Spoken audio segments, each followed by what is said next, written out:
La Revolución Francesa fue uno de los procesos más influyentes en la historia de la sociedad occidental, pues supuso un gran cambio político y una alteración de las relaciones y de las estructuras sociales de Francia en primer lugar y posteriormente en todo el mundo occidental. Para entender las causas que dieron lugar a la Revolución Francesa, hay que comprender primero que a finales del siglo XVIII Francia mantenía el antiguo régimen, es decir, un sistema de clases sociales que se dividían en tres estamentos o grupos sociales. Dos grupos minoritarios y privilegiados, en primer lugar el clero y en segundo la nobleza, y un tercer estado o pueblo llano que era mayoritario y que no tenía privilegios ni políticos, ni sociales, ni económicos. En esta situación fueron varias las causas que provocaron la revolución. Están las económicas, que quizás la causa que acabó por encender la mecha de la revolución fueron los enormes problemas económicos de Francia, producto de una acumulación de malas cosechas que se venían repitiendo desde la década de 1760, sumado a la gigantesca deuda del Estado que aumentaba año tras año por los gastos de la corte y por los gastos militares, estos últimos especialmente tras la participación de Francia en la Guerra de la Independencia Americana. Luego estaban las causas sociales. Había un gran descontento entre una población mayoritaria cada vez más pobre que soportaba en exclusiva el peso de los impuestos frente a un grupo de privilegiados que vivía cómodamente. Las malas cosechas aumentaron el precio de los productos básicos, especialmente el pan, que por aquel entonces suponía la mitad de los gastos de una familia normal. Esto hizo aumentar el descontento de la población. Las causas políticas, aquí podemos incluir dos factores. Por un lado, la burguesía enriquecida, que si bien poseía poder económico, seguía perteneciendo al tercer estado y por tanto no tenía poder político al cual pretendía ascender. Y por otro lado, una serie de intrigas políticas protagonizados por grupos de gente con poder y ascendencia en el que se encontraban aristócratas y burgueses que, reunidos en torno a la figura del príncipe Luis Felipe de Orleans, el primo del rey, pues conspiraban para derrocar la monarquía absoluta. Y por último están las causas ideológicas. Distintos movimientos filosóficos y literarios, entre ellos el más destacado fue la Ilustración, que defendía la igualdad de los hombres y la soberanía nacional, esto es que el poder reside en el pueblo. Todas estas ideas fueron calando en la población francesa. El triunfo de esta idea en la Revolución norteamericana impulsó el movimiento en Francia.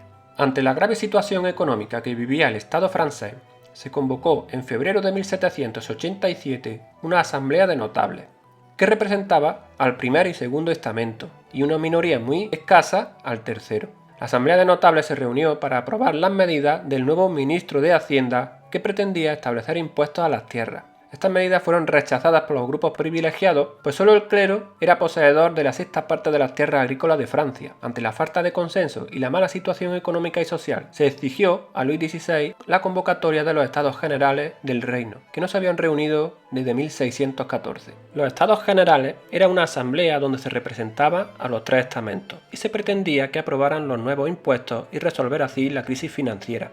El 5 de mayo de 1789 se congregaron los representantes del clero, de la nobleza y del tercer estado. El principal problema surgió cuando el clero y la nobleza pretendían que se votara por estamento, lo que claramente le daba ventaja, mientras que los representantes del pueblo llano exigieron que se votara de forma individual. Mientras tanto, en París se fueron caldeando las protestas del pueblo llano y las insurrecciones y alborotos se multiplicaron. Por fin, el 16 de junio de 1789, ante la intransigencia del monarca y los representantes del primer y segundo estamento, los delegados del tercer estado se constituyeron en Asamblea Nacional. Se reunieron en un pabellón conocido como Juego de Pelota, donde se jugaba a una especie de juego tipo frontón. Allí se juramentaron a no separarse hasta dar al pueblo una constitución. Luis XVI finalmente tuvo que ceder a las presiones e invitó al clero y a la nobleza a que se unieran a la Asamblea Nacional. Un mes después, en julio de 1789, la Asamblea Nacional se constituyó como Asamblea Constituyente, pues su intención no era otra que proporcionar una constitución al pueblo. Lo primero que hicieron los miembros de la Asamblea fue suprimir el diezmo y los derechos señoriales. Además, aprobaron una declaración de derechos donde se proclamaba la libertad, la igualdad y la fraternidad entre las personas. Se reconoce además la soberanía nacional. Con ello quedaba liquidado el antiguo régimen en Francia. Tras ello, los miembros de la Asamblea Constituyente comenzaron a trabajar en los principios básicos que debería conformar la Constitución, como la separación de poderes y la nueva organización administrativa de Francia. Mientras los miembros de la Asamblea Constituyente deliberaban para preparar la Constitución, en las calles el ambiente se caldeaba cada vez más. El rey, temiendo una revuelta popular, ordenó concentrar tropas en Versalles, lo que enardeció aún más a la ya descontenta población. En respuesta, los parisinos tomaron la Bastilla, una prisión real símbolo del absolutismo. Las revueltas se multiplicaron y se extendieron rápidamente por toda Francia. A finales de verano de 1789, el rey aceptó, por fin, las medidas aprobadas por la Asamblea Constituyente. Pero ante la multiplicación de los disturbios, el rey se vio obligado a establecer su residencia en las Tullerías. Mientras tanto, en el mundo rural se había impuesto el gran miedo. Los campesinos asaltaban castillos y palacios de nobles y terratenientes, y los que se resistían acababan ahorcados. Muchos miembros de la nobleza y grandes terratenientes se vieron obligados a huir del país. Desbordado por los acontecimientos, el rey comenzó a pedir ayuda a otras monarquías europeas para hacer fracasar la revolución, pero ante la falta de respuesta, el 20 de junio de 1791, el rey, junto a su familia, huyó del Palacio de las Tullerías. No obstante, fueron detenidos poco antes de llegar a la frontera. Inmediatamente fueron obligados a regresar a palacio y Luis XVI fue suspendido por la Asamblea de todas las funciones. Tan solo un mes después del intento fallido de huida de la familia real, fue proclamada el 3 de septiembre de 1791 la primera Constitución en Francia. Como principios más reseñables de la Constitución podemos mencionar el reconocimiento de la soberanía nacional, es decir, el poder reside en el pueblo que elige a unos representantes. Se establece como forma de gobierno la monarquía constitucional con división de poderes, el ejecutivo para el rey que nombra a sus ministros, el legislativo para la Asamblea Legislativa que establece las leyes y el judicial para los jueces. Los miembros de la Asamblea Legislativa serían elegidos cada 2 años por ciudadanos activos, es decir, los que pagan impuestos directos. Por tanto, los más pobres no tenían derecho a voto. También se estableció una libertad económica, un nuevo sistema fiscal y una reordenación administrativa, quedando Francia dividida en 83 departamentos gobernados por procuradores. A pesar de los triunfos que se estaban produciendo, eran muchos los que conspiraban contra la Constitución y la propia revolución. Entre ellos los miembros de la nobleza que habían visto cómo sus privilegios de antaño quedaban abolidos. En la misma situación se encontraban los eclesiásticos. Muchos de ellos predicaban el levantamiento del pueblo llano contra la Constitución y el nuevo gobierno revolucionario. Desde el exterior, las potencias europeas veían con amenaza los acontecimientos que se estaban produciendo en Francia y por temor a que se extendieran los ideales revolucionarios en sus territorios, decidieron intervenir. Así, en 1792, Austria y Prusia invaden territorio francés, declarando la guerra a la revolución. Los parisinos y la propia asamblea culparán al rey de las derrotas militares.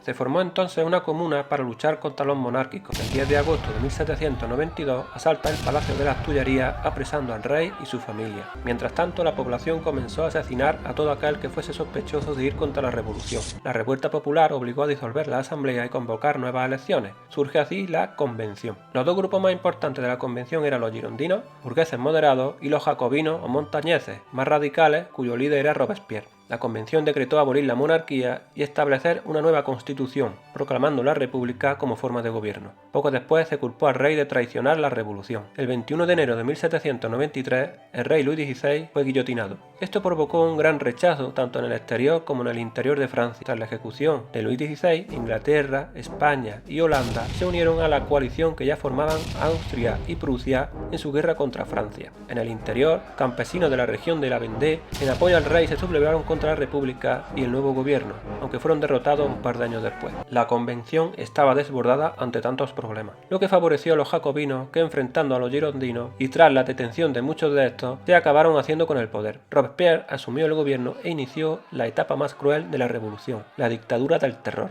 Toda persona sospechosa de no apoyar la República sería guillotinada.